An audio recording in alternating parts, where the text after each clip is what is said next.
அரிசி வேணாம், ஜவ்வரிசி வேணாம், அவல் இருந்தாவே போதும், சட்டுன்னு இந்த வடாத்தை செஞ்சிடலாம். ஃபேன் காற்றுலேயே கூட இது ஈஸியாக காஞ்சிரும். எப்படி பண்ணுறதுன்னு பார்த்துடலாமா? ஃபஸ்ட்டு இதுக்கு கெட்டி அவல் 1 டம்ளர், அதாவது 200 ml பிடிக்கிற டம்ளர் அளவில் சொல்லியிருக்கேன், எடுத்துட்டுருவோம். ஒரு கிண்ணத்தில் சேர்த்துட்டு 2 தடவை நல்லா வாஷ் பண்ணிட்டுருவோம்.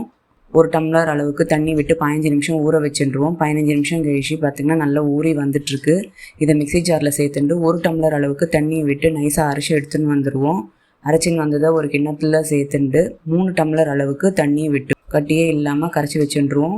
அடுப்பில் கடாயோ அடிகனமான பாத்திரமோ வச்சுட்டு கரைச்சி வச்ச அவலை சேர்த்துட்டு 1/2 ஸ்பூன் உப்பு சேர்த்து எல்லாத்தையும் நல்லா கலந்து விட்டு 15 நிமிஷம் மீடியம் ஃப்ளேமில் வேக வச்சு எடுத்துக்கலாம். 5 நிமிஷத்தில் இப்படி இருக்கும். 3 பச்சை மிளகா மிக்ஸி ஜாரில் சேர்த்துட்டு நைஸாக அரைச்சி எடுத்துன்னு வந்துடுவோம். 15 நிமிஷம் எடுத்து பர்ஃபெக்டாக வந்துடுத்து அரைச்சி விழுத சேர்த்துட்டுருவோம். 1/2 ஸ்பூனு சீரகம், 1/4 ஸ்பூனுக்கு பெருங்காய பொடியை சேர்த்துட்டு எல்லாத்தையும் நல்லா கலந்து விட்டு அடுப்பு ஆஃப் பண்ணிடலாம்.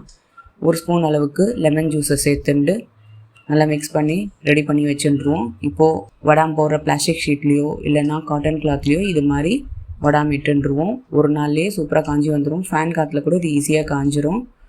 காஞ்சி வந்தது இப்படி இருக்கும். இதை பொரிச்சும் காமிக்கிறேன் பாருங்கள். சூப்பராக கிறிஸ்பியாக எந்த சைஸில் போட்டது எவ்வளோ பெருசாக வந்திருக்கு பாருங்கள். நீங்களும் செஞ்சு பாருங்கள், உங்களுக்கு எப்படி வந்திருக்குன்னு கமெண்ட்ஸில் சொல்லுங்கள்.